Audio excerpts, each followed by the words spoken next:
நாளைக்கான வீடியோ தாங்க வந்திருக்கு. வீடியோ வந்து சூப்பரா இருந்துச்சு அப்படின்னு தாங்க சொல்லணும். அதாவது அந்த ரவுடி இருக்கார்ல, இந்துவ கொலை பண்ணார்ல, அவர் வந்து நம்ம எழில்கிட்டயே மாட்டிக்கிட்டாரு அப்படின்னு தாங்க சொல்லணும். அதெல்லாம் பார்க்குறதுக்கு சேனலை மட்டும் மறக்காம லைக் அண்ட் சப்ஸ்கிரைப் மட்டும் பண்ணிருங்க.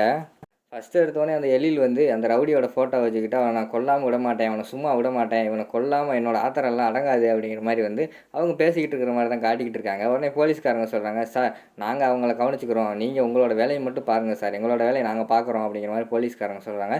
"இல்ல சார், நான் இவ்வளவு நாளா என்னோட வேலைன்னா, நான் எத்தனை பேரையோ வந்து காப்பாத்தியிருக்கேன். ஆனா முதல் முறையா வந்து ஒருத்தன கொல்லாம விடமாட்டேன்னு சொல்றேன்னா, என் இந்து மேல அவ்வளோ பாசம். இந்து என்ன பண்ணான் இவனுக்கு? ஏன் இப்படிலாம் பண்ணான்?" அப்படின்னு சொல்லிட்டு அவர் புலம்ப ஆரம்பிச்சுடுறாரு. "சார் நீங்க ஒண்ணும் கவலைப்படாதீங்க. தன்னோட வஞ்சன்ஸ்க்காக ஒருத்தர் வந்து ஆயுதம் எடுத்தாருன்னா, அதுவும் கொலையில தான் சார் சேரும். நீங்க விடுங்க நான் பார்த்துக்கிறேன் அப்படின்னு சொல்லிட்டு போலீஸ்காரங்க அந்த இடத்துலேருந்து போயிடுறாங்க. அடுத்த சீன்ல வந்து நம்ம இவங்க இருக்காங்கல்ல, நம்ம மனோ வந்து ரொம்ப டென்ஷனாவே அந்த இடத்துல நின்னுகிட்டு இருக்கிற மாரி காட்டிக்கிட்டு இருக்காங்க. பக்கத்துல வேலைக்காரி இருக்காங்க. அங்கிட்டிருந்து ராமையாவும் நம்ம சுடரும் வராங்க. வந்து பார்த்துடுறாங்க. என்ன இவங்க மூஞ்சியே சரியில்லையே, ஒரு மாரி இருக்காங்களே, அந்த ரவுடியோட ஃபோட்டோவ பார்த்ததுலேருந்து மனோவோட ஃபேஸ் கட்டே சரியில்ல அப்படிங்கிற மாரி சொல்லிட்டு, நம்ம இவங்க சொல்லிட்டு இருக்காங்க. ராமையா சொல்றாங்க, "ஆமாண்ணே நானும் பார்த்தேன். பார்த்தா அப்படித்தான் தெரியுது. ஏதோ உங்களுக்கு அந்த ரவுடிக்கும் இவங்களுக்கும் ஏதோ தொடர்பு இருக்குன்னு தான் நினைக்கிறேன். வாங்க உங்க ரூம்ல போய் ஏதாவது பேசுவாங்க. நம்ம போய் ஒட்டு கேட்போம்." அப்படின்னு சொல்லிட்டு அவங்க மேலே ரூமுக்கு போகிற மாதிரி காட்டுறாங்க. ரூமில் போய் மனம் வந்து டென்ஷனில் இருக்காங்க. இந்த ரவுடிகிட்ட வேலையை கொடுத்து நம்ம வந்து இப்படி சொதப்பிட்டோமே, நம்மளும் சிக்கிக்கிறோமே அப்படின்னு சொல்லிட்டு புலம்பிக்கிட்டு இருக்காங்க. இங்கிட்டு பார்த்தா டோர்கிட்ட நின்று நம்ம ராமையாவும் சுடரும் கேட்டுக்கிட்டு இருக்காங்க. அதை எப்படியோ அவங்ககிட்ட யாரோ இருக்கிற மாதிரி தெரியுது அப்படின்னு சொல்லி டக்குன்னு வேகமாக வந்து மனம் வந்து கதவை திறந்து பார்க்காங்க. மனம் வரதை பார்த்தோன்னே திடுன்னு ஓடி போய் அங்கிட்டு ஒரு பக்கத்தில் ஒளிஞ்சிக்கிறாங்க. சரி இதுக்கு மேலே சரிப்பட்டுறாது, கதவை லாக் பண்ணிடுவோன்னு சொல்லிட்டு உள்ளே வச்சு கதவை லாக் பண்ணிடுறாங்க. அடுத்து வந்து நம்ம ராமையாவும் சுடரும் வந்து பக்கத்தில் நின்று கேட்காங்க. அவங்க பேசுகிறது வந்து எதுவுமே கேட்கல. அதுக்கடுத்து மனம் வந்து அந்த ரவுடிக்கு வந்து கால் பண்ணுறாங்க. கால் பண்ணவொடனே அந்த ரவுடி வந்து ஃபோன் எடுக்காரு. "டேய் எங்கடா இருக்க?" அப்படிங்கிற மாதிரி கேட்டவொடனே, "என்ன மேடம் நம்ம ஏரியாவில் தான் இருக்கேன்." அப்படிங்கிற மாதிரி சொன்னவொடனே, "டேய் பெரிய ஆபத்து வந்துருச்சுடா, உடனே இந்த ஏரியா விட்டு கிளம்புடா." அப்படிங்கிற மாதிரி சொல்கிறாங்க. "என்ன ஆபத்து மேடம்? நீங்கள் சொன்ன வேலையெல்லாம் நான் வந்து பிசுறு தட்டாமல் செஞ்சு கொடுத்துக்கிட்டு இருக்கேன். அப்படியெல்லாம் ஆபத்து வர்றதுக்கு வாய்ப்பு இல்லையே." அப்படிங்கிற மாதிரி சொல்கிறாங்க. "டேய் என்ன பண்ணி கிழிச்ச? உன் ஃபோட்டோ வந்து எப்படியோ வந்து அந்த போலீஸ்காரங்களுக்கு கிடச்சிருச்சு. ஃபோட்டோவை கொண்டு வந்துட்டு அவர் வந்து வீட்டுக்கே வந்து எழில்கிட்டே காட்டிட்டார். எழில் வந்து உன்னை கொல்லாம விட மாட்டேன்னு சொல்லிக்கிட்டு இருக்கான்டா. நீ இந்த ஏரியாவிலே இருக்கக்கூடாது. எப்படியா இந்த இடத்த காலி பண்ணிட்டு போயிடுறா." அப்படின்னு சொல்லிட்டு ஃபோனை வச்சிடுறாங்க. அடுத்த சீனில் வந்து அந்த ரவுடி டேரெக்டாக வந்து அந்த இடத்துல இருக்கிற, அதாவது இந்த ஹாஸ்பிட்டல் இருக்குல்ல, எழிலோட ஹாஸ்பிட்டலுக்கு வெளியில் தான் நின்றுக்கிட்டு இருக்கிற மாதிரி காட்டிக்கிட்டு இருக்காங்க.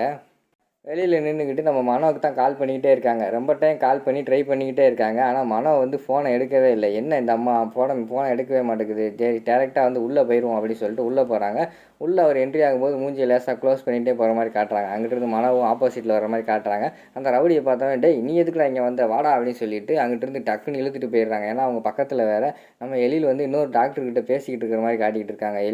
எழில்கிட்ட வந்து அவன் தெரிஞ்சிடக்கூடாது அப்படின்னு சொல்லிட்டு டக்குன்னு பக்கத்தில் ஒரு ரூமுக்கு கூட்டு போயிடறாங்க. "டேய் என்னடா சொல்லாமல் கொள்ளாமல் இங்கே வந்திருக்க, எதுக்குடா வந்த?" அப்படிங்கிற மாதிரி வந்து மனோ கேட்குறாங்க. "என்ன மேடம் நீங்கள் பாட்டில் பொசுக்குன்னு ஃபோனை பேசிட்டு நீங்கள் பாட்டில் வச்சுட்டீங்க. நான் வெளியூர் போக சொல்கிறீங்க. நான் எப்படி போகிறது? என்கிட்ட கையில் 10 பைசா கிடையாது. நீங்கள் தான் காசு கொடுக்கணும். அப்புறம் தான் நான் வெளியூர் போக முடியும்." அப்படிங்கிற மாதிரி வந்து இந்த ரவுடி சொல்கிறாங்க. "என்னடா நான் காசு கொடுக்கணுமா? நீ செஞ்ச வேலைக்கெல்லாம் உனக்கு காசு கொடுத்தாச்சுல, திருப்பியும் வந்து என்கிட்ட காசு கேட்டுக்கிட்டு இருக்க." அப்படிங்கிற மாதிரி சொல்கிறாங்க. "செஞ்ச வேலைக்கெல்லாம் நீங்கள் காசு கொடுத்துட்டீங்க. ஆனால் இப்போ வெளியூர் போய் தங்க சொல்கிறீங்களே, என்கிட்ட காசு கிடையாது. நீங்கள் காசு கொடுத்தா தான் போக முடியும்." அப்படிங்கிற மாதிரி சொல்கிறாங்க. "என்கிட்டலாம் காசெல்லாம் இல்லை, அதெல்லாம் தர முடியாது." அப்படிங்கிற மாதிரி மனோ சொல்கிறாங்க. "அப்படின்னா ஒன்றும் பிரச்சனை இல்லை. நான் இங்கே தான் சுற்ற போகிறேன். போலீஸ்காரங்க பிடிச்சா எனக்கு ஒன்றும் பிரச்சனை கிடையாது. நான் போலீஸ் ஸ்டேஷனுக்கு ஜெயிலுக்கு போகிறதெல்லாம் எனக்கு சும்மா டீ சாப்பிட்டு வர்ற மாதிரி. நான் அடிக்கடி சும்மா போயிட்டு வந்துடுவேன். ஆனால் உங்களுக்கு அப்படி கிடையாது. என்னை கூப்பிட்டு போய் விசாரிப்பாங்க. நான் அடி தாங்க முடியாமல் உங்கள் உயரம் மட்டும் சொல்லிட்டேன்னு வச்சுக்கோங்க, அடுத்து உங்களுக்கு எப்படி வசதி? நீங்களும் என் கூட வந்து ஜெயிலில் வந்து கழுதிங்க தான் போகிறீங்க, பார்த்துக்கோங்க." அப்படிங்கிற மாதிரி சொல்லிக்கிட்டு இருக்காங்க. "டேய் என்னடா மிரட்டுறியா?" அப்படிங்கிற மாதிரி வந்து மனோ கேட்குறாங்க. "நான் ஒன்றும் மிரட்டலை மேடம். உங்ககிட்ட நடக்க போகிற உண்மையை சொல்கிறேன். நீங்கள் இப்போ எனக்கு காசு கொடுத்தா தான் நான் இந்த ஏரியா விட்டு நான் வெளியிலே போக முடியும். ஏன்டா 10 பைசா கிடையாது. ஒழுங்காக காசு கொடுங்க." அப்படிங்கிற மாதிரி பேசிக்கிட்டு இருக்காங்க. இங்கிட்டு இருந்து எழில் வந்து அந்த டாக்டர்கிட்ட பேசி முடிச்சோடனே திரும்பி பார்க்காங்க. மனம் வந்து யாருக்கிட்டே சின்சியராக கையெட்டி அப்படி இப்படி பேசிக்கிட்டு இருக்கிற மாதிரி இருக்குது. "என்ன யார் கூட பேசிக்கிட்டு இருக்கா, போய் பார்ப்போம்." அப்படின்னு சொல்லிட்டு அங்கிட்டிருந்து எழில் வந்து வேகமாக நடந்து வர்ற மாதிரி காட்டுறாங்க. இங்கிட்டு பார்த்தா நம்ம இவங்க மனோவும் அந்த ரவுடியும் பேசிக்கிட்டு இருக்காங்க. எப்படியோ ரவுடி வந்து எழில் வர்றதை அங்கிட்ட இருந்து பார்த்துட்டான். பார்த்தவொடனேயும் அந்த ரவுடி வந்து டக்குன்னு அங்கிட்டு போய் ஒளிஞ்சுக்கிறான். ஒளிஞ்சுக்கிட்டவொடனே விறுவிறுன்னு நம்ம எழில் வந்து உள்ளே என்ட்ரி ஆகுறாரு. என்ட்ரி ஆனவொடனே நம்ம மனம் வந்து கேட்குறாங்க, "என்ன எழில் திடீர்னு இந்த பக்கம் வந்திருக்க? யாரையோ தேடுற மாதிரி தெரியுது. யார் சொல்லு, நானும் தேடுறேன்." அப்படிங்கிற மாதிரி சொல்கிறாங்க. "இல்லை யாரையும் தேடலை, நீ தான் யாருக்கிட்டே பேசிக்கிட்டு இருக்கிற மாதிரி எனக்கு வந்து தெரிஞ்சிச்சு. அதான் யாருன்னு பார்க்கலான்ட்டு வந்தேன்." அப்படிங்கிற மாதிரி சொல்கிறாங்க. "நான் யார்கிட்டையும் பேசலையே, நான் தனியாக தான் பேசிக்கிட்டு இருக்கேன். காதில் பாரு ஏர்பட்ஸ் இருக்குது, நான் ஃபோனில் பேசிக்கிட்டு இருக்கேன்." அப்படிங்கிற மாதிரி சொல்கிறாங்க. "ஓ அப்படியா, சாரி கேரி ஆன்." அப்படின்னு சொல்லிட்டு அந்த இடத்துலேருந்து போயிடுறாங்க.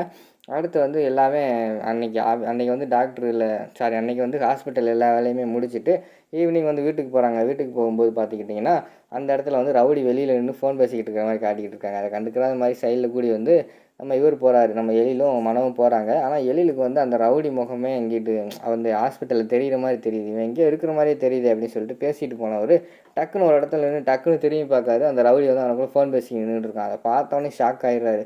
உடனே யோசிச்சு பார்க்காரு அந்த போலீஸ்காரங்க கொடுத்த ஃபோட்டோவை, இந்த ரவுடி ஃபோட்டோ, இந்த ரவுடியும் பார்த்துட்டு அந்த போலீஸ்காரங்க ஃபோட்டோவை யோசிச்சு பார்க்காரு.